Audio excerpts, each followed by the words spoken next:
The Mayo Experience. That Mayo Experience. That Mayo Experience. That Mayo Experience.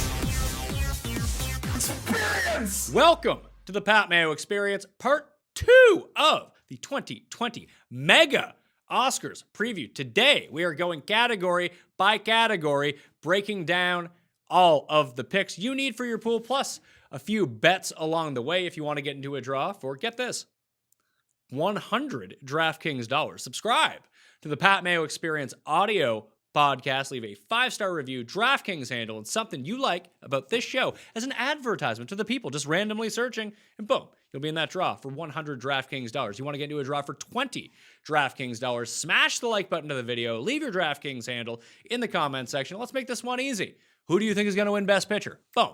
You'll be in the draw for 20 DK bucks. Winners announced on Monday's show. This is part 2 of the preview. If you want to check out part 1, where we really go in depth on not only the best movies of the decade and the year, but really breaking down Best Picture and those odds, highly recommend you check out part 1, which also has a brand new set of giveaways as well. But here is part 2 of my conversation, category by category in the picks with Scott Yager. Enjoy. Best Picture. To recap the nominees, 1917 is a minus 300 favorite to win. Parasite is the second favorite, 4-1. You get 4 times your money to bet on Parasite. Once Upon a Time in Hollywood, Joker, Irishman, Jojo Rabbit, Marriage Story, Little Women, Ford versus Ferrari. For both the bet, I am betting Parasite at plus 400, and I am picking it in the pool. That'll be my differentiator pick. What about you? Yeah, exactly. I'm picking it with the plus 400 or whatever you can get it at. I think those will only get worse. When I say worse, I mean from a betting perspective. So I think people are going to bet Parasite as the week goes on. I've seen it go down. Now DraftKings says it at 325. So if you like Parasite, take them now. And again, in those pools, you look for those differentiators. You look for where you can pick up a point. A lot of people, I will say, and I don't fault them for this because I do this. Like if someone ever's like, want to do a Grammys pool? I'm like, I don't know anything about it. You look up Golden Derby, you find the odds or wherever you get them, and you just pick those favorites. So knowing that a large percentage of your pool are going to go chalk, you find the ones where you can divert, especially if there's no money on the line per se, and you're just trying to pick up points here or there. This is a great spot to do that. Because once we get to the acting categories, we'll see you're probably just going to want to eat the chalk for any sort of pool pick. But we'll do Best Director next, and I've already made the argument throughout our discussion that I think this is the spot. I mean, I don't think it's very clear that Sam Mendes is going to win. I think it's kind of obvious that he's going to end up winning this. This would be like, if Mendes doesn't win this, 1917 is not winning Best Picture whatsoever, but he's a minus 1,000 favorite. So for context, for people that don't know anything about betting, that means you would have to risk $1,000 in order to win $100. So probably not a bet you want to get on. Bong Joon-ho is plus 550, Quentin Tarantino 16-1, Martin Scorsese 40-1, Todd Phillips 66-1. Like I said, I think this is the reverse of what happens in a lot of these years where the international foreign language director ends up winning Best Director and the other movie wins Best Picture. I think it's going to work in the inverse here. So I think that Mendes is, even in your pool, if you have a lot of money to bet, it's a pretty good bet. Yeah, I think that Mendes is probably the move in both I wouldn't bet it, but I think that, I don't know if any of the places you may be putting in bets allow parlays. I think he is approaching that lock territory there. However, it's one of those things where if, before the DGA, you asked me, is it still wide open? Could Bong take it? Now that I'm seeing that Bong is now maybe getting Screenplay, maybe it's not the move to take him here at director. So I would stay away from picking against Mendes from a betting perspective as well in the pools. I would still go with Mendes as well. Best Actor, we keep referencing Joker and the awards it's going to win. Well, it's going to win this one. Joaquin Phoenix, a minus 5,000 favorite. Besides Parasite and foreign language film, I believe he is the biggest favorite of any category on the board. So you'd have to risk 5,000 in order to win $100 on Joaquin Phoenix. Adam Driver's 10-1. DiCaprio is 25-1. Jonathan Pryce for The Two Popes is 50-1. Antonio Banderas, so sexy, he is 50-1. Not sexy enough to win this award, though, but just put the quick check mark next to Joaquin and move a bet our way here. Yep, that's what I'd recommend doing. It sucks because I really think Adam Driver, one of the best performances I've seen in a really long time. Leonardo DiCaprio to me is like my favorite Leonardo DiCaprio performance So it stinks that it just came in a year where there's two other really strong performances as well. Again, like it's hard to say this when a guy loses as much weight as Joaquin Phoenix did. It's such a physical performance, and obviously one that probably took a toll on him. But it to me is almost the easier one than the sort of subtle things that Leo has to do and that Adam has to do there. So I do think this is Joaquin Phoenix all the way. Best Actress, we have the overwhelming favorite of Renee Zellweger for a film, like we've mentioned, no one has seen, minus 3,300 for Judy. ScarJo, 11 to 1 for Marriage Story. Cynthia, how do I pronounce that? Erivo for Harriet, 25 to 1. Charlize for Bombshell, 28 to 1. Saoirse Ronan, 33 to 1 for Little Women. Is there the potential for, like, out of all these acting categories, I know we discussed this briefly, this does feel like the fact that just no one has seen Judy, that maybe they don't vote for Renee Zellweger? Yes. So I have a similar idea for how this could impact Best Supporting Actress, but I don't think it happens because I think there would have been a little glimmer of something sooner in one of the other either Guild Awards or the Golden Globes or something like that. And Renee Zellweger's just swept across the board. So we haven't seen it. But the one thing I'll say, is it possible that the Academy or collectively the people who vote for these awards want to sort of anoint one of these younger actresses in one of these categories, whether it be against Laura Dern in supporting or whether it be in this category. So if it isn't going to be Renee Zellweger, as much as I would like to think that Scarlett, Johansson, who, did great work in Marriage Story or Charlize Theron did in Bombshell, I wonder if Saoirse Ronan, in a weird way, could come up and sneak in for Little Women. Scarlett Johansson, to me, I think did the best work of the year in Marriage Story, and it's a shame, again, that she comes up against this juggernaut and Judy and Renee Zellweger, especially since I don't believe it should be the juggernaut that it is. Charlize Theron, fantastic transformative work as Megyn Kelly, but I think you run into the same thing that Christian Bale had playing Dick Cheney. I don't know how many people want to vote for that story, for that protagonist, for lack of a better term. Cynthia Erivo, great performance. She's a great actress. She's a great person in just, I think, a lackluster movie. I don't see that chipping away at Renee Zellweger's momentum here. Again, go with the chalk, go with Renee. But if it's going to happen in one of these acting categories, I think it's either here or supporting actress. And I think it's maybe ScarJo or Saoirse. So I think that, for your pool, pick Renee Zellweger. Just put the check next to her name. For an actual bet, I think even if you want to take the shot, 11 to 1 and 33 to 1, just a light sprinkle on both that, maybe you get lucky with an upset on that one. Just where Scarlett Johansson has 2 nominations in 2 acting categories, and it really doesn't seem like she's going to win for Jojo Rabbit, that maybe that there is more support for her than maybe the guilds have shown so far. Yeah, it's possible. You wonder, we'll get to in a different category. I wonder how sometimes double nominations can affect somebody. Wonder maybe does that give her a shot in that category too? Ironically enough, Laura Dern, who's the favorite in that category, I think is getting a lot of love for the 2 performances she had this year. She was great in Little Women. She's great in Marriage Story. Some people think she's even better in Little Women than Marriage Story. Of course, her team decided to collectively punt on Little Women, and thus she's just kind of going out there for Marriage Story. And look, she looks like a shoo-in to win that award. So about the sprinkling, though, I don't think you need to get cute with these favorites. If you have some sort of like a free play on in some sort of a betting world where kind of can do it with no risk, but like I think that these are kind of locked up. I do. I think that in a year where some of these other things aren't locked up, I think these are kind of people are just checking these boxes. But you never know. And if you have a play to make, I would go ScarJo.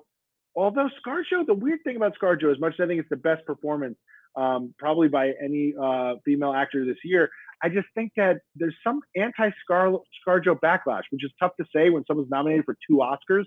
But I wonder if some of the weird stuff in the news over the past couple of years about her getting roles that she shouldn't have gotten and whatnot, if that plays a part. So something weird, something tells me maybe Saoirse is the move. But again, I really would. I'm not recommending it. So don't pull that quote. Hey, at 33 to 1, you put $10 on that, you get $333 back.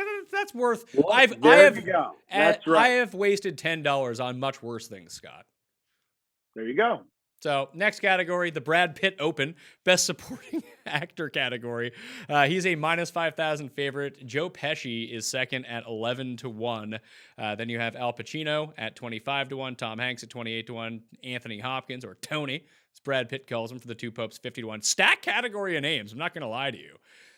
I thought that Joe Pesci was amazing in The Irishman, and I thought that Al Pacino was kind of trash in The Irishman. His accent kept changing every 4 minutes. Yeah, right. Al Pacino is doing the Saturday Night Live impression of Al Pacino in that movie, which kind of works for that role because Jimmy Hoffa is this sort of larger than life person that nobody could actually picture. You sort of just know the name and he becomes famous for going missing. So the fact that Al Pacino was this caricature of himself kind of works. But I agree, Joe Pesci is the much more hauntingly subtle performance there. If it is his last performance, I think it's a great one to go out on. So, but Brad Pitt, who's somehow never won an Oscar at this point, he had a really funny joke when he accepted an award lately. I think it was recently. I think it was at the SAG Awards. He said a guy who does drugs and has trouble with women. What a stretch for me. But it's it really is kind of Brad doing Brad and just being the cool guy. And I think this role and him has grown to represent this movie, and I think what you like about this movie is watching Brad and Leo for 2 hours, be Brad and Leo and having fun. And I think that coupled with the great speeches he's been doing, going out there and giving, I think, this is the time to kind of, anoint Brad and have that Oscars check next to his name anytime he's on the poster of the movie. And I'll be honest, if there's a weird what the F, it's Anthony Hopkins winning this thing, which again, he was great. That movie, very unheralded at this point because it's the fourth. Netflix put all the money behind Irishman and then Marriage Story and then even Dolomite Is My Name and then Two Popes. I mean, he's great in that. Jonathan Pryce is great in that. But I mean, wouldn't that be the ultimate Mark Rylance moment? Almost giving it to Sylvester Stallone and then the guy from Bridge of Spies wins it.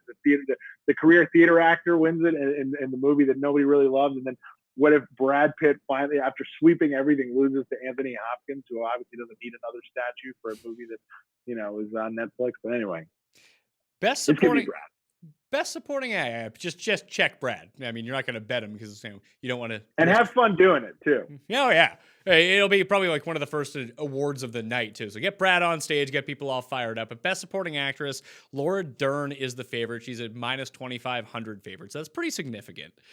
Then it's Margot Robbie, 10-1, Florence Pugh, 16-1, Scarlett Johansson, 33, and Kathy Bates, 66-1. So you have a feeling this could be an upset? Yes.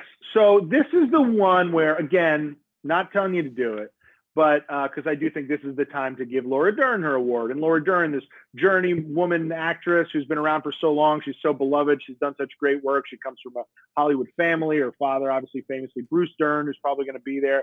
And she had two great performances this year. And I think this, again, the same way Brad Pitt has become the way to honor Once Upon a Time in Hollywood. Laura Dern is the representative of Marriage Story.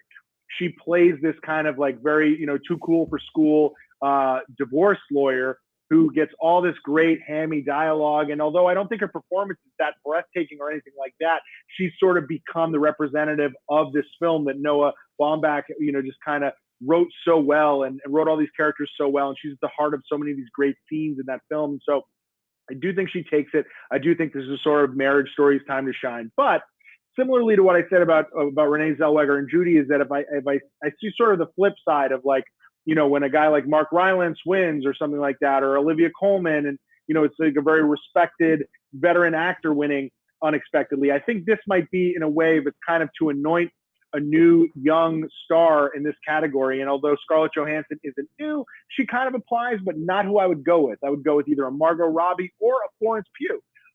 Similar pew, pew, pew, pew, pew. I think that, a lot of people love the work she did this year in Midsommar and Fighting for My Family. That's a movie about Paige, the pro wrestler.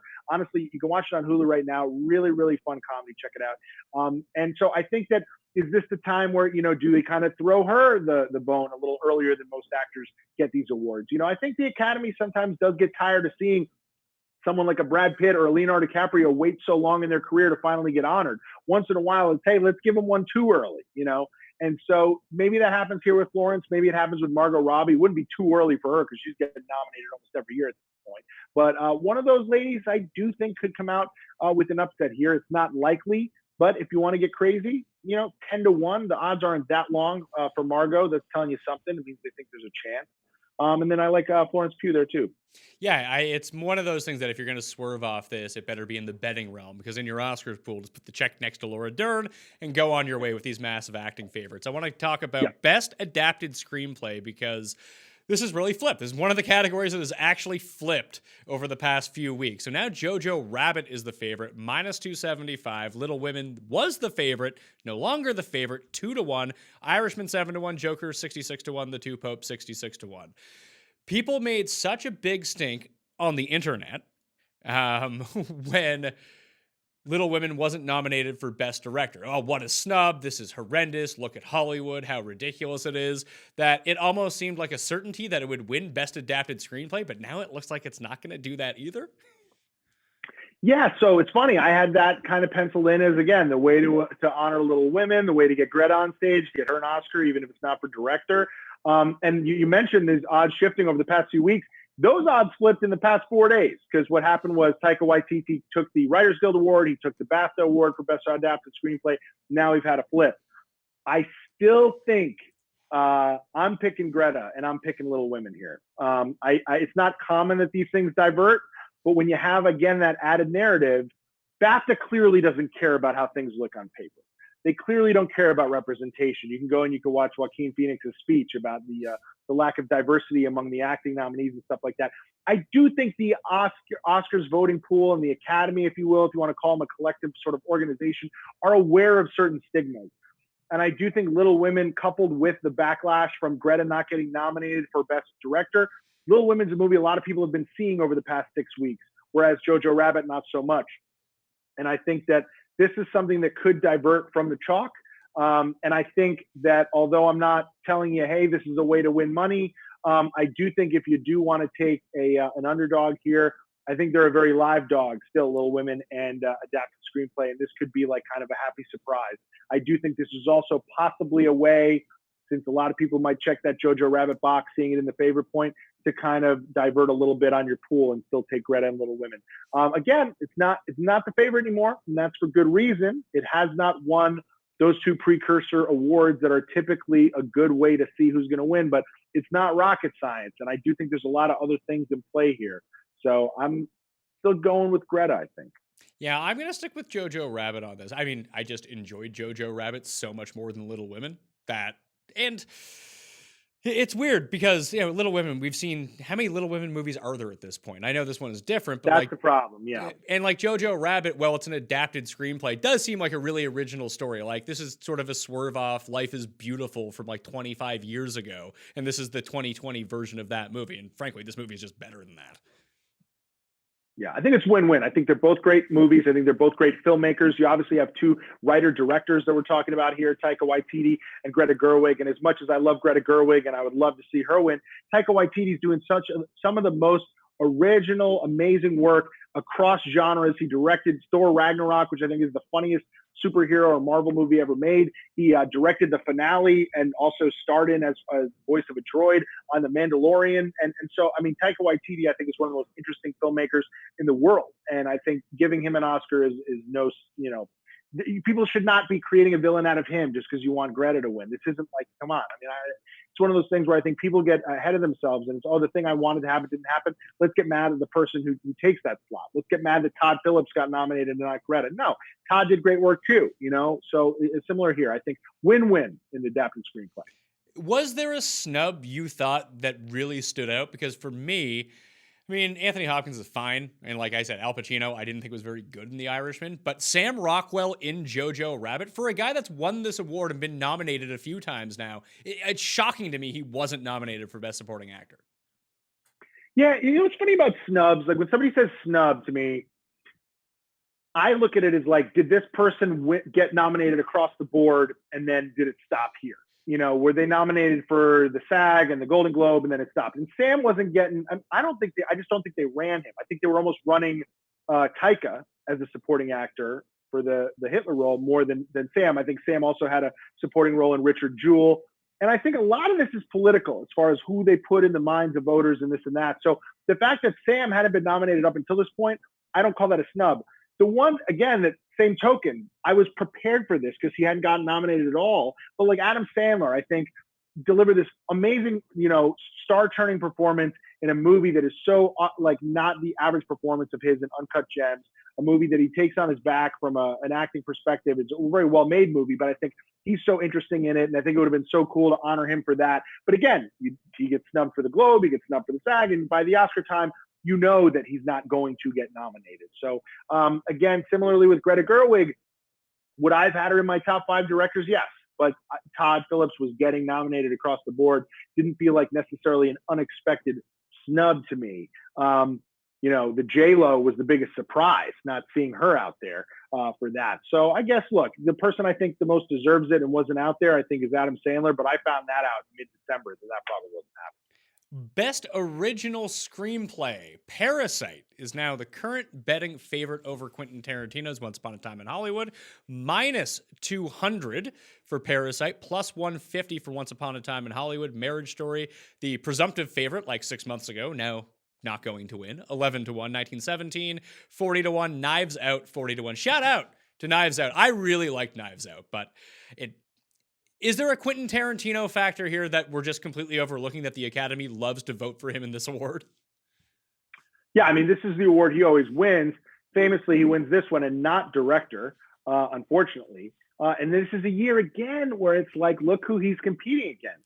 And I mean, as great of a screenplay as Once Upon a Time in Hollywood is, I think Parasite's probably a better screenplay. Like, you look at Once Upon a Time in Hollywood, and so much of it is not on the back of this, but when you look at the magnetism of a Brad Pitt and Leo in that great performance, and Margot Robbie almost nominated for that performance as well. And Parasite, although great performances, and we saw it get honored as an ensemble in SAG, I mean, the screenplay of Parasite is just so brilliant, and the storytelling and whatnot. And so it's one of those things, flip a coin. I mean, I think it's so cool that one of these movies is probably going to win.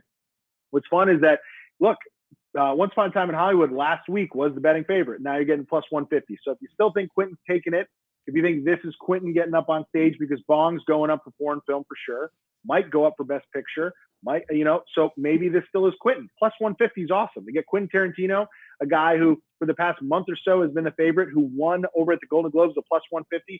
I don't think that's a bad bet. I do think this is the win on the route to the Parasite win for Best Picture. So to me, I probably, just for my through line of the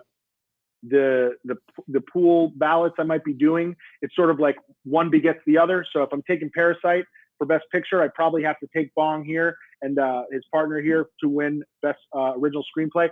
But I'm not mad at you if you want to bet Once Upon a Time in Hollywood. Plus 150 is great odds for that film. Yeah, for the bet and for the odds, I'm going to go with Once Upon a Time in Hollywood and still have Parasite as my Best Picture winner, because when we get to Best Editing next, I'll have it there. And I think that's the through line that I want to play. I can just see this being a spot where, as you kind of hit on it, you're going to see Bong on stage for Best Foreign Film. That's almost an inevitability at this point. And then you can get him back out there in terms of Best Picture. And I mean, besides Brad Pitt, Once Upon a Time in Hollywood is not going to win any awards. People do seem to like the movie. Quentin Tarantino, I think, has 3 wins in this category already. It's just a nice spot to keep padding him up. You get Quentin on the stage for a movie that people really liked. Viewers at home really liked it. That I could see that if people down the list are like, oh, I voted Parasite this way, I'll go with Once Upon a Time in Hollywood in this specific category. And that way we can reward that in the way that it should be, knowing that it's not going to really win anywhere else.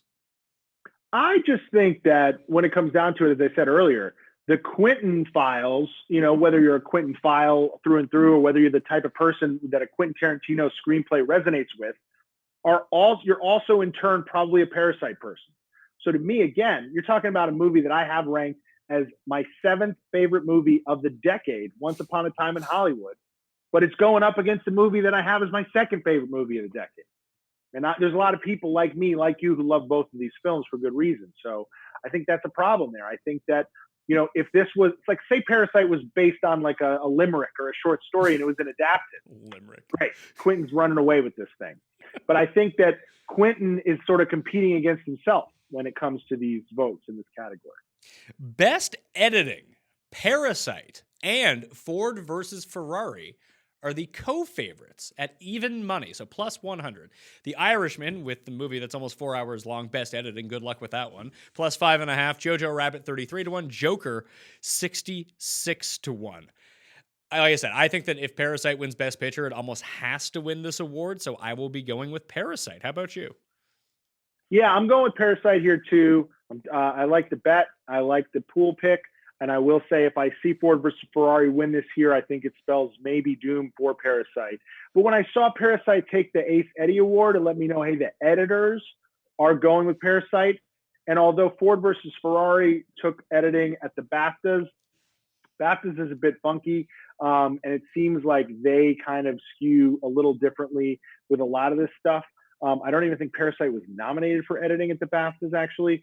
So to me, when you tell me the editors are who gets behind this movie, whereas honestly, I would have thought, oh, the editors really understand the editing of a movie like Ford versus Ferrari and the cutting and this and that, the races look so great, then I would say yes. But the fact that it won over that in that avenue, and again, the larger narrative of that leading to a Best Picture win for Parasite, I'm going that across the board here.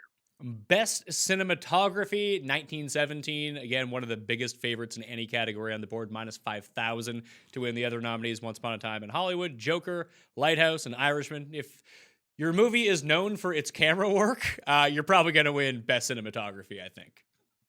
I said, after I saw this movie, I said, Roger Deakins locked up the Best Cinematography Oscar within the first 19.17 seconds of this movie.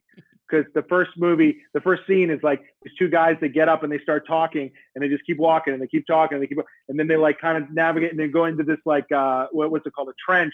And you're like, we're just going with them. And then you're like, this Oscar is locked up, and rightfully so. I mean, it's funny. Deakins now, he went, I think, 13 or 15 nominations without winning, and then he finally wins for Blade Runner 1949, or was it 1949? Blade Runner 1917, and then and now again the floodgates have opened, and now he's going to win every one he's up for probably. So it's ironic, but he totally deserves it for this. It's not take him in your pool, bet him if you can, parlay him if you can. This is this and Parasite for foreign film are like the two ultimate locks. You're not convincing me anything else. So I was trying to find the best way to describe the style of this movie to someone. And here's what I came down on. Maybe you can weigh in on this. I thought the movie itself, based on the way that it was filmed and sort of the energy that it had all the way through, and there are a few lulls in it because a movie can't be like, I mean, it could be nonstop action the entire time. Mad Max was kind of that way, but I said it was kind of the visual style and visual language of this movie was somewhere in between Run Lola Run and Children of Men. Interesting. Yeah. Well, I mean, Deakins did not shoot Children of Men. That was Chiba, I think, right? It was, but the scene in the rig that Karan built for the scene in the car with Julianne Moore and Clive Owen, and just a lot of how the action was filmed, even when they get to like the decrepit cities, they mirror the camera movements and the style that you would see in here. And there was a kinetic pace to this movie and sort of the action parts. It just reminded me a lot of each section of Run Lola Run. That's just like, we're getting to it. Obviously, that's more of like a choppy Baz Luhrmann style, like Moulin Rouge style editing, but that energy I felt very present in 1917. What I loved about this movie is I feel like when you explain to somebody, oh, it's all one shot, or some people say, oh, it looks like a first-person shooter video game, whatever. That's almost like, to me, not giving it enough credit, because this movie did not look like any other movie I've ever seen. And the way, if it was like nonstop action, that would almost be too easy. But the way they like navigate in and out of these smaller scenes where you get like Andrew Scott for a minute and you get Colin Firth for a minute, and they're having these creative ways of like passing things in front of the frame so they can obviously cut and get lunch in real life. But to you, it feels like one seamless experience. I've never seen anything like it. I really, I obviously you can look for comparisons in other films, and those are two very well shot films, and particularly, Children of Men, and that scene you referenced is referenced a lot. But this, I think, was just, I mean, when you look at the degree of difficulty and the idea of just like giving you a real, I mean, I can't remember the last time you got such a great sort of just context for space in something that's like so commonly used in a movie, like the trenches in a war, right? So many scenes are taking place, like, Saving Private Ryan and all these films where you give so much credit to these scenes and they are fantastic, but you never really have an idea of like how far they are from the opponent or how far they are from the weapons or like how long it goes. This, like, you just understood everything spatially. It was really breathtaking. And I thought, when you watch the documentaries or, there's a couple of features and stuff you can watch online of how they shot this, how they did it. And it's unbelievable. It's incredible, the whole thing. And that's why I think in a year where Bong Joon-ho, Quentin Tarantino, Todd Phillips, Greta Gerwig, all these people did amazing work as directors, I'm not even the slightest bit upset that Sam Mendes is running away with this thing, and especially for Roger Deakins as well. So here's my one counter to why 1917 is good. The one thing that took me out of the movie was Colin Firth, Benedict Cumberbatch, and Richard Madden. Like, I don't understand why they're in the movie. It actually kind of took me out of it. So you thought they were too famous to be in this movie, that other than that, it's filmed with like relative unknown actors?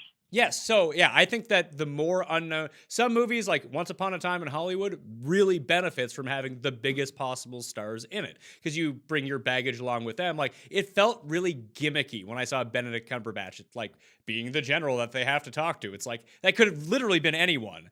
Like, why do I need to be able to recognize this guy? That has nothing to do with the movie. It just took me, like, it's, especially because the way that it's filmed puts you into that situation so easily, and then you really feel like you're a part of it. Like you said, the spatial language is very easy to understand. You can feel like you're walking along with these guys. Then you see a celebrity. It's like, oh, that's weird. Yeah, so that didn't bother me.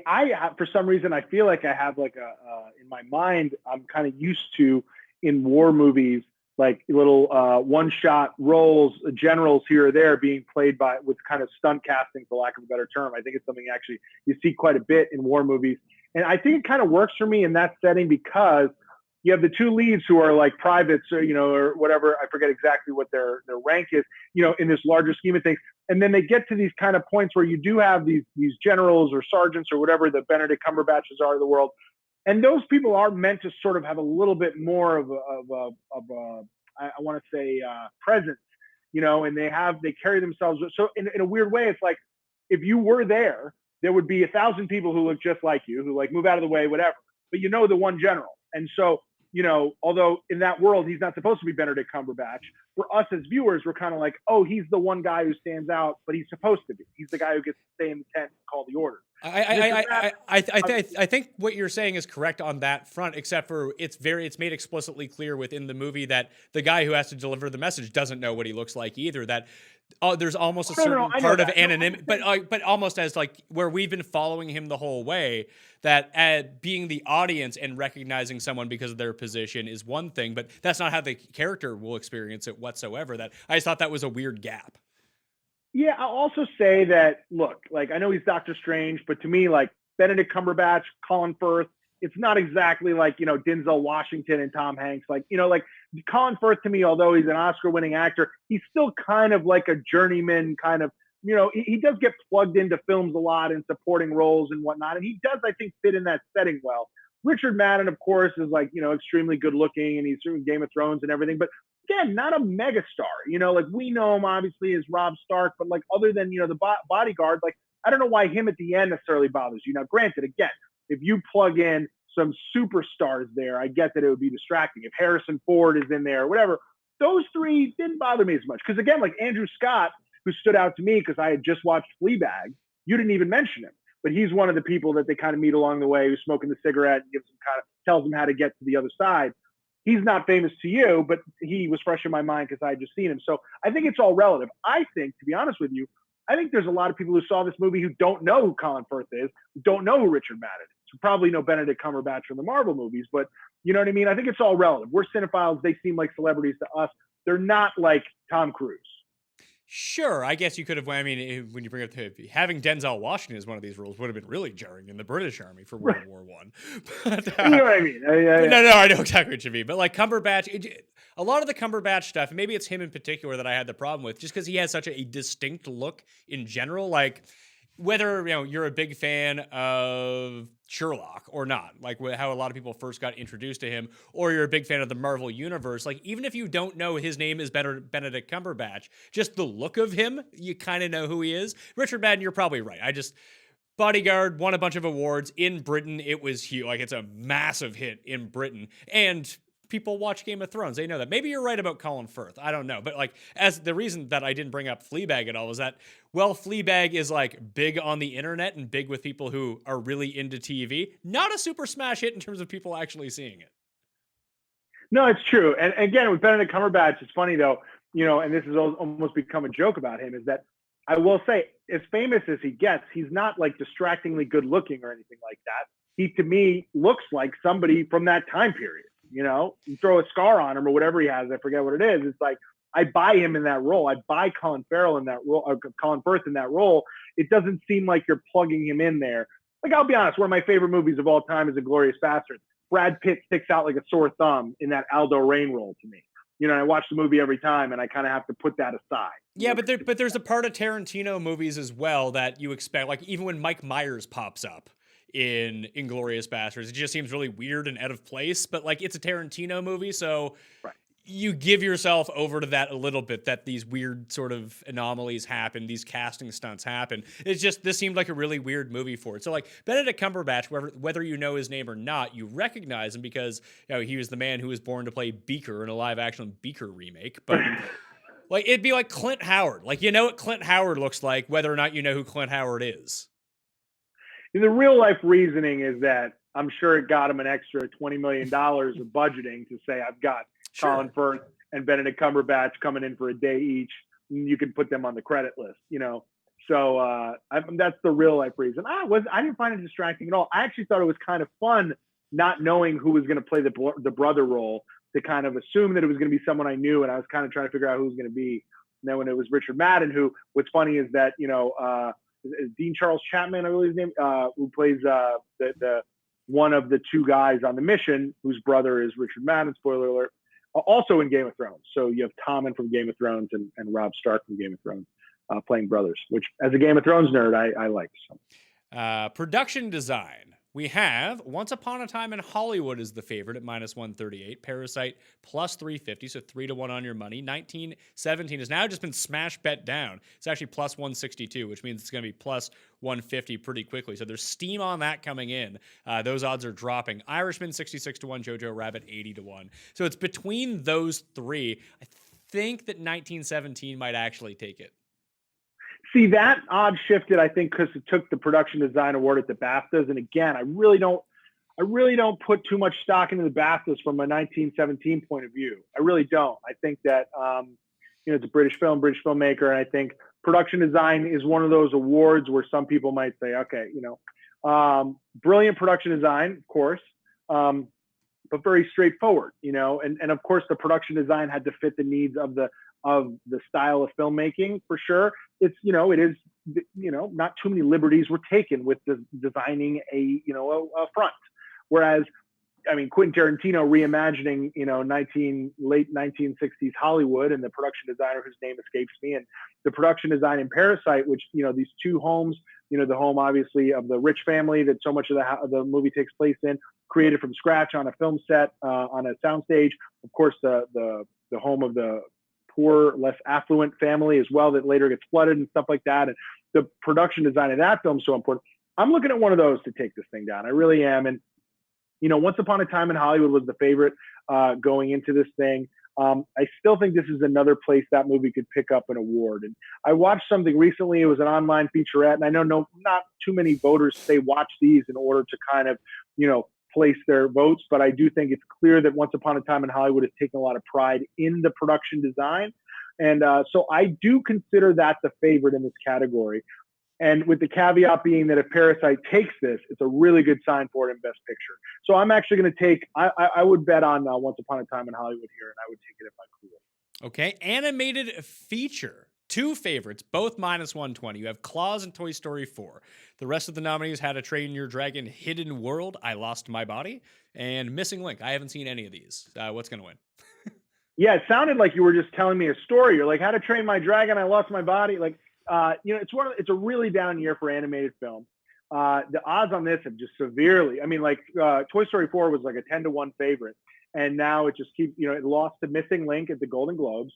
And now it lost to Klaus at the Annie Awards, or Animated Awards. I forget what they're called for short. And then last weekend at the BAFTAs. Is there a chance that the Disney of all this, it comes back out of the woodwork and wins this week? Sure. Are they strategically dropping it on Disney Plus this week? Sure. Yes, they are. I started to watch Claws. I haven't finished it yet. It seems like a more straightforward approach to the animated movie than, say, we've gotten used to lately with the Pixar look of it all. But the one thing about Missing Link did a lot of campaigning as far as sending out goodies, which is a really easy way to win a vote when it's only 80 people winning. So I don't put only 80 people voting for the Golden Globe. So I don't put too much stock into that. It does look like Claws would be the movie to oust Toy Story 4 here. I will say, though, Toy Story 4, a movie that you could have gotten at 10-1. Now you can get it at, what was it, plus 140 or minus 140. And so either way, betting on a Disney movie to win Best Animated Feature at the Oscars at those odds are always pretty damn good. I'm going to go Claws here. I think that Claws is a movie that's on Netflix. A lot of people seem to have seen it. It won the Animated Guild Award. It also just won at the BAFTAs. And I think that I don't know that as much as, Toy Story 3 was nominated famously for Best Picture and that sequels have been honored in the past. I think there's the knock on Toy Story 4 is that it's a fourth movie in the film series. So I think the originality here is helping for a film like Claws. So I'm going to go Claws, I think, in my pool. But I'm not angry if you want to bet Toy Story 4 as well. Yeah, I'm actually going to pick Toy Story 4. And I think a lot of it just breaks down to Disney versus Netflix. And we've seen that Netflix doesn't have the best track record at the Oscars among Oscar voters in particular, that just side with Toy Story when all is said and done. Yeah, I think last year, you saw Spider-Man Into the Spider-Verse end up winning. And that's obviously not your again, I talk about how you think of animated movies 20 years ago, you think of what The Lion King looked like and Aladdin, et cetera, the kind of more, I don't want to call it old school, but the original animated look. And then Toy Story comes on, and then you got Toy Story and Cars and Monsters, Inc. and Up. And for about 2 decades, that sort of took over as the look of animated movies. And you would have maybe like one sort of, old-fashioned animated film or like Spirited Away, or you'd have an anime movie or something like that. But for the most part, it was those movies. And now I think it's coming back around with Into the Spider-Verse winning last year. And I think Claws winning this year could be kind of an ode to the sort of old school animated look. And I think Toy Story 4 being not an original use of this not new technology, but the computer animated kind of version of animation. I think that's the movie to knock down. If this was like a wholeheartedly original film, like an Inside Out or an Up, these movies that are very well regarded lately, WALL-E, it would be tougher to chip away at. But the 4th installment of Toy Story, I feel like a lot of people are already like, all right, I gave Toy Story my praise the first 3 times. And now Claws might be taking it home. I don't know. But Toy Story, again, never good to bet against Disney on Oscar night. So. Yeah, it's never the best idea in the world. The biggest favorite of any category, for any movie, for any award at the 2020 Oscars, Parasite is a minus 10,000 favorite to win Best Foreign Language Movie. From South Korea, from Spain, Plain and Glory, from France, the 98th different version of Les Miserables. You're from North Macedonia, Honeyland. If you're a big A purist, then you'll probably be really into Honeyland. From Poland, Corpus Christi. Just click South Korea, Parasite, winner, get Bong on stage, we'll be good to go. One thing I'll note is Honeyland getting the double nomination for foreign film and doc. I know we'll get to that category in a little bit, but just make that mental note that film took nominations in both categories. First time a movie's ever done that. But yeah, Parasite all the way here. Do not get cute. Now, Best Original Score, Joker, is minus 800 in this category. It won the Golden Globe. I believe so, at least. You'll know that. 1917 plus 400, Little Women 14-1, Marriage Story 33-1, and John Williams for Star Wars, Rise of Skywalker, which I think is close to his 50th nomination, maybe more than that. That's 50-1. He's probably not going to win this year, but Joker, click it. Yeah, I mean, the one thing, I don't think enough people have seen that. What was that movie called? Star Wars? I don't know that anybody saw that. No, I'm just kidding. The thing with Joker, and then again, I remember coming out of Joker and thinking two things blew me away. I was like, cinematography and the score, in addition, of course, to Joaquin Phoenix. But I thought the score was haunting in that movie. And this is just a great year for film scoring in general, because you look, 1917, amazing score. I thought Randy Newman's score for Marriage Story was really underrated. But when you have a film like Joker, where one of the standout elements is the score, and you have a female composer who's going to go up there and win this award, I think, in a in an age where a lot is said about representation when it comes to nominations and also wins, it's one of those things where it's like, well, look, this woman put together one of the greatest scores of the year. And it feels good to vote for her. Not like she doesn't deserve it, she does. But if she doesn't at this point, I look at it as kind of a snub. Because her name, it's even really hard to pronounce, which I think says a lot because people are voting for her, even knowing that they can't pronounce her name. I think it is one of the most haunting scores of the year. It's taken on the narrative as the favorite. I think she deserves to win. And I think it will be a bright spot on Oscar Sunday to finally, see a female up there holding an Oscar that she really deserves. So, yes, I think Joker all the way in a really tough category. From Best Original Song, Rocket Man, and that song is the favorite at -1,000. Stand Up from Harriet is +600. Into the Unknown from Frozen 2 is 12-1. I Can't Let You Throw Yourself Away from Toy Story 4, 16-1. And I'm Standing With You from the film Breakthrough, 50-1. Any chance we don't see Elton on stage? It's tough. This is one of the hardest categories to pick in any year other than like a year where, say, had the one year where like Happy, which is like, one of the most famous songs the last 10 years. If you've ever been to a wedding, you've heard that song. The Pharrell song that I believe was on the Despicable Me 2 or 3 soundtrack. And then you had Let It Go from Frozen, which of course took over the sound system of any car of a parent, in the United States for the period of a decade. Most of the time you're like, what song is this? I don't know. Did that song play in the movie? Was that in the credits? And so it's become one of the the fact that I think we have to sit back and watch people perform these songs is just a waste of time during the telecast. I'm going to go with the easy vote with the Elton. A lot of the star power that you thought might have been competing with Elton didn't get nominated. Taylor Swift not nominated for Cats. Beyonce not nominated for The Lion King. So, yeah, I go with Elton John. So one of the biggest odds change, which you had pointed out, is Best Documentary Feature. So right now we have American Factory at -150. It was 12-1 favorite, I think, a week ago. So what has changed? So For Sam is +110. Honeyland is 9-1. The Cave 50-1. And The Edge of Democracy is 66-1. What has changed to really cut down on the odds here?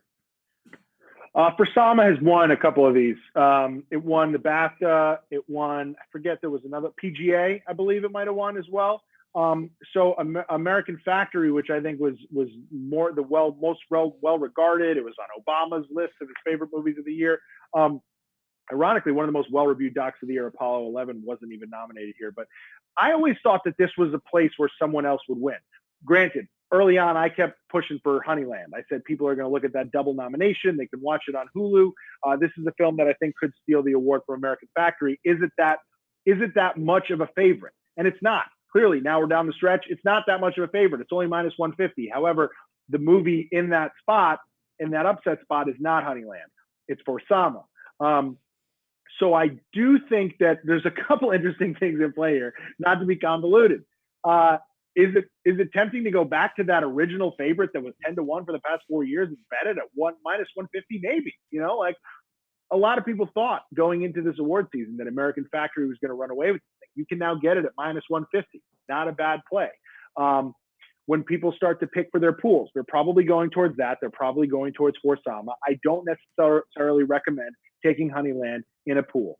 I would probably go with one of those two, For Sama or for American Factory. However, a nice upset play here, I still think, in a weird way, because it's been kind of spread around. Again, a lot of people, their favorite doc of the year was Apollo 11. A lot of people's favorite doc was American Factory. For Sama winning some awards. And Honeyland nominated for the Best Foreign Language Feature as well as a documentary. So I think Honeyland could be a weird surprise upset that now is 9-1, I believe you're showing it as. Some people have it as high as 12-1. So again, you talk about throwing the $10 somewhere. I think kind of interesting. I think a lot of voters, I'm not saying they vote this way, but when you look at a ballot, you see that double nomination, which is not common for a doc. It's actually unprecedented. I think some people could vote with that in mind. All right, I like that. So yeah, we can sprinkle on some 9-1 action on Honeyland, but in the pool, I'm actually going to stick with American Factory and go with that. Yeah. I mean, although the Academy is more international than before, having American in your name is usually pretty good at the Oscars. Let's go to costume design. Little Women is the prohibitive favorite, minus 300. Next closest is Jojo Rabbit at 275. Then Once Upon a Time in Hollywood, 6-1. Irishman, 50-1. Joker, 50-1. I thought the Joker would do a lot better in this than being basically last place in terms of the nominees, but maybe just being nominated is good enough. Could you see a JoJo upset here, but maybe that there's just not that much support for Little Women? It's funny. A lot has always been, I don't know what stand-up comedian said this, but yeah, there used to be an old cliche about like, say what you will about the Nazis, but they've got their, coordination down when it comes to wardrobe and stuff like that. And of course, when you do a movie set in this time period, it's like that is a lot of the costuming is putting together those. So in a way, by giving an Oscar to Jojo Rabbit for costumes, are you sort of saying, hey, not bad with the costumes there, Hitler? So I don't know that it necessarily wins. Is Once Upon a Time in Hollywood not in this category? It is, yeah. It's 6-1. It's the third favorite. That's one I could see taking Little Women's spot here, because I think that a lot of people who still vote lived in the time period where people were wearing a lot of the things they're wearing in Once Upon a Time in Hollywood. I know he did a lot of his due diligence to recreate some of the famous outfits that Sharon Tate wore, that of course Margot Robbie wears in the film. And so that could be another way to honor a time period film here.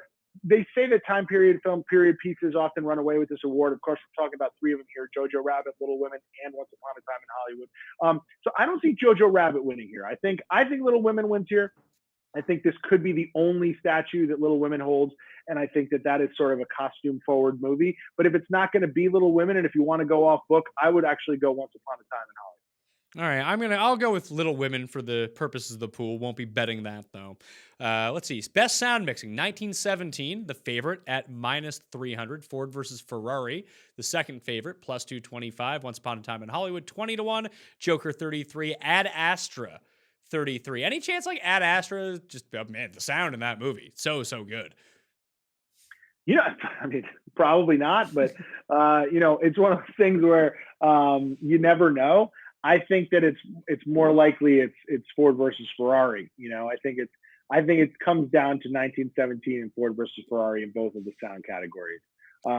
I ultimately think that it ends up being 1917, but you never know. I famously, and this isn't the sound category, but First Man won Best Visual Effects one year, where you look at it and you're like, oh, I don't even, the visual effects are not very showy, but it's like, yeah, but that's like the best movie that was nominated in the category. So unfortunately, you have a movie like 1917 here, so it doesn't really apply, but it's possible that a movie like Ad Astra could have won if 1917 wasn't such a sound forward movie. All right, so best sound editing. I'm going to take 1917 in the pool. I'm also going to take 1917 in best sound editing. That's minus 334 for Ford versus Ferrari, plus 240. Once Upon a Time in Hollywood, 25-1, Joker 28-1, and Star Wars: Rise of Skywalker also 28-1. Like I said, if 1917 doesn't sweep these two categories, I feel like it's in real trouble. Yeah, no. Well, again, I don't know that it needs to sweep. It needs to take one of them. Don't ask me which one. So again, I'm probably going to be checking 1917 twice in the pools and hoping for the best, at least 50%.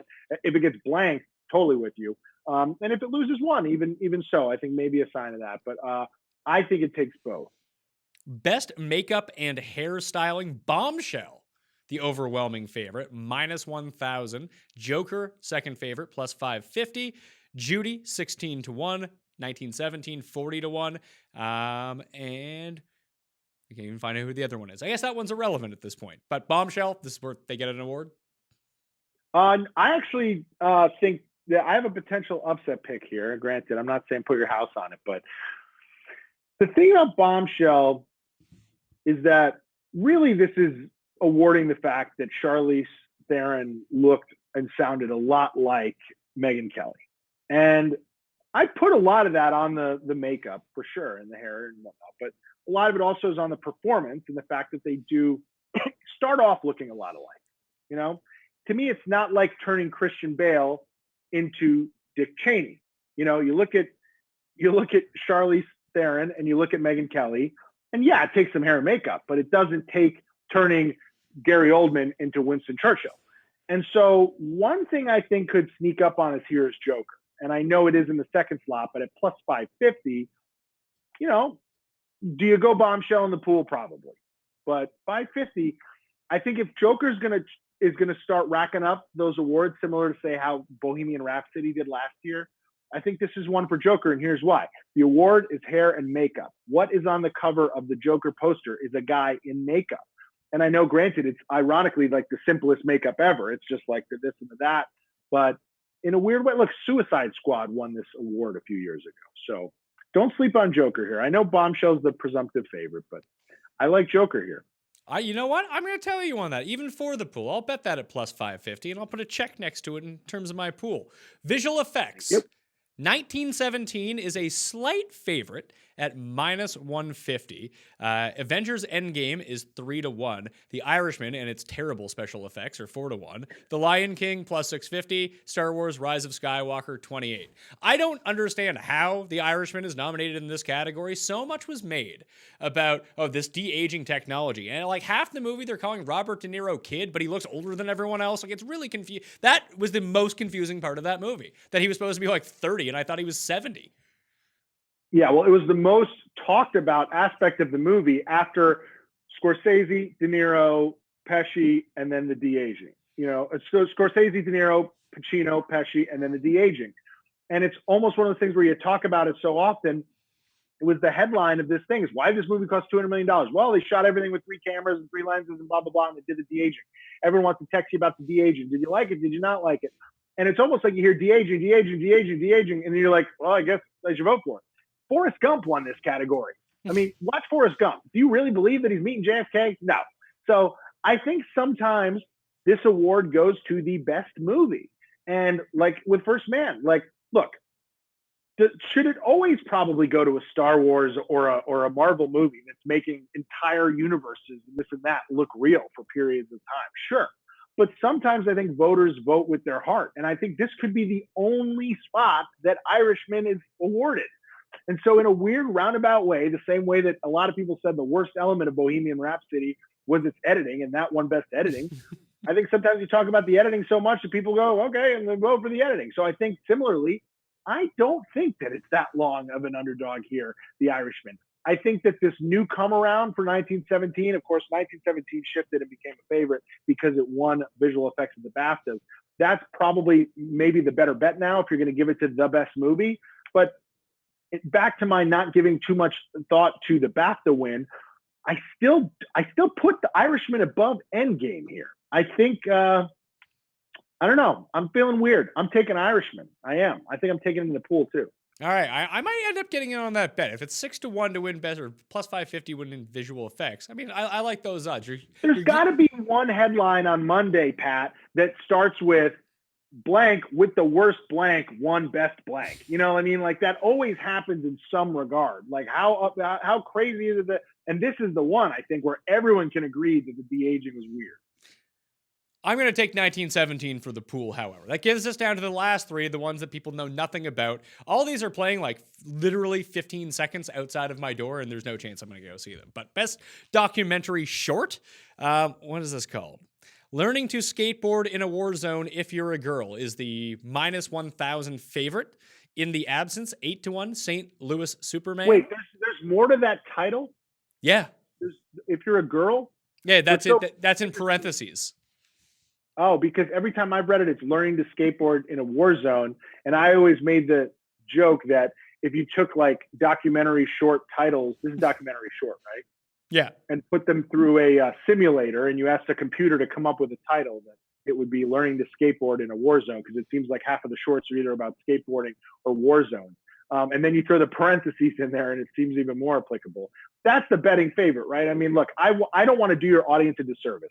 I know absolutely nothing about these 3 categories, and I'm going to bet the chalk on the pool. All right, so I have no reason to tell you otherwise. So learning to skateboard, despite having a name longer than the actual runtime, I assume, of the short, about war zone skateboarding and women. Like you have your like woke checkbox right here. Living the dream. So yeah, everyone could just point to that on Monday and be like, well, we awarded this film, so we're good to go. Live action short, Brotherhood is the favorite, minus 225. Now, in the documentary short, minus 1,000, significant favorite. Minus 225, a favorite, but not a huge favorite. The Neighbor's Widow, plus 200. Sania, 11-1, A Sister 11-1, and Neffa Football Club 16-1. I guess I would just eat the chalk here, but I think that it is worth noting that like a lot of the times the favorite doesn't win these categories. Yeah, and look, and if you look, this is not a bad place in a pool to go with, and I'm not saying do it this way, but it's also not the dumbest way to do it. Go with the second favorite. You know, I often do that sometimes. So, I'm doing that. I'm gonna take The Neighbor's Widow. Yeah, and I think an animated short, which is the last one to do, I am going to do this because, correct me if I'm wrong, it's called like Kit Bull. It's like half kitty, half pit bull. That's not the favorite, but I think that's the one I'm taking. Yeah, that's the say. In the animated short category, the favorite is Hair Love, and Kit Bull is plus 162.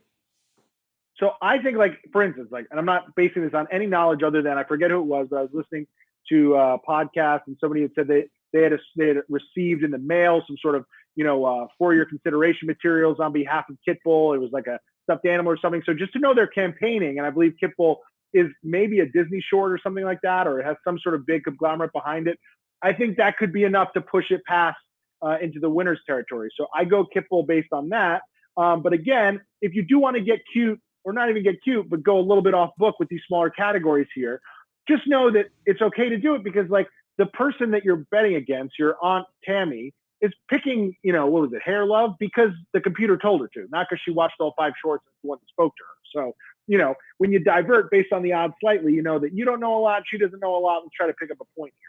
You know that most people are probably going with the chalk. So, a plus 160 underdog's not the worst thing in the world. And fun fact about people voting on these categories, most of the people who are voting on this stuff haven't even seen these movies. Yeah, I mean, I got kickers abolished from my fantasy football leagues like about 10 years ago because we got so annoyed. Nobody knows about kickers. Nobody actually, it's the last thing you draft. It's like, why are these huge games for $1,000 coming down to stuff that we don't even draft? Some people don't even draft a kicker, but ends up, being the most meaningful thing some weeks. So we just literally don't even draft them. We don't have them on our teams. They're just gone. And similar with this, like, as much as I love that these categories are part of the Oscars telecast, and I would never say to get rid of them for the Oscars, and I would never say take them off TV, and I love seeing these people who have to sit in the nosebleeds come down and get to give their speech because that is the greatest moment of their life.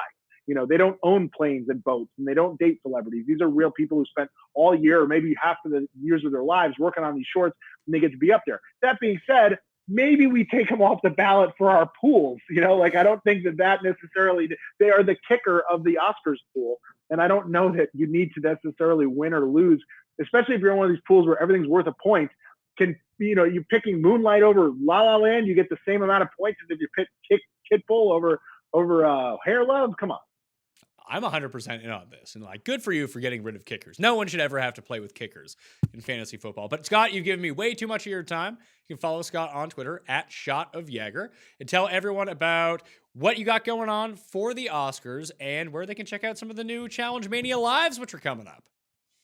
Yeah, so our next Challenge Mania Live is WrestleMania weekend in Tampa, Florida. It's on Saturday, April 4th. You can get tickets to that and all of our shows at challengemania.live. As Pat said, you can follow me on Twitter at @ShotOfYager. I've been retweeting all this as well, but if you want to follow Props Network HQ, they've been posting a lot of the Oscars content that we put out. I shot a bunch of video content with them a couple weeks ago that, truth be told, is becoming more and more outdated as the days go by, but we're going to be doing some more this week and hopefully get some last-minute content up this week to help you guys make those picks in the pools and also as you're betting as well. So really fun times if you're a movie guy like you and myself, Pat, so happy to come here and give you as much of my time as you need. So awesome chat. All right, if you want to check out the cheat sheet for the picks, hit the description of this video and check out dkplaybook.com. All my pool picks will be up there. Maybe some of my favorite leans in terms of the betting market. If you want to hear a complete discussion about all of the movies nominated for Best Picture and Scott and my favorite movies of the last 10 years, check out part 1 of this, which you can also find in the description to this podcast or video. And remember, if you want to get into a draw for 100 DraftKings dollars, leave a 5-star audio review after subscribing, your DraftKings handle, something you enjoy about the show, and you'll be in that draw. And to get in the draw for 20 DK dollars, smash the like button for the video, leave your DraftKings handle in the comment section, and just tell me who you think is going to win Best Picture at the Oscars in 2020. That'll do it for me. I'm Pat Mayo. Thanks for watching. I'll see you next time. Mayo Experience! Experience!